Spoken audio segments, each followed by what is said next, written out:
Good afternoon বন্ধুরা। তো আজকে আমি নিয়ে এসেছি চালতা মাখার রেসিপি। তো শীত হোক বা গরম হোক, টকটক খেতে অনেকেরই ভালো লাগে। তো বন্ধুরা, আমারও চালতা মাখা খেতে অনেক ভালো লাগে, আচারও বানাতে অনেক ভালো লাগে। তো বন্ধুরা, আমি এবার চালতা মাখাটা করব। আপনার স্পিক না করে পুরো ভিডিওটা দেখবেন। তো এবার চালতা মাখাটা শুরু করা যাক। তো বন্ধুরা, চলো এবারে আমি চালতা মাখাটা শুরু করে নিই। তো প্রথমে আমি চালটাতে ধুয়ে কেটে নিয়েছি, তারপর এটা মাখা বানাবো। তো এটা মাখা বানাতে বানাতে আপনাদের সঙ্গে আমি আরও অল্প কিছু গল্প করে নিই। তো বন্ধুরা, দেখেছো আমার চ্যানেলটিতে তো আমি রিলস বানিয়ে ছাড়ি। তো রিলসের ফাঁকে ফাঁকে আপনাদেরকে রেসিপিও অনেক শেয়ার করি। জানি না আপনাদের কেমন লাগে, আমার তো ভালো লাগে আপনাদের সঙ্গে সব কিছু শেয়ার করতে। তার জন্য আমি রিলসও শেয়ার করি, প্লাস রান্না ব্লগ সব কিছু শেয়ার করি।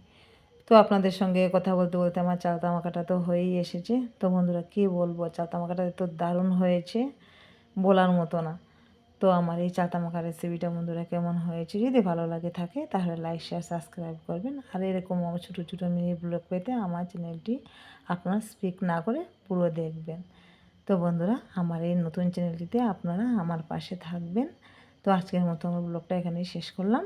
টাটা, বাই বাই, সবাই ভালো থাকবেন।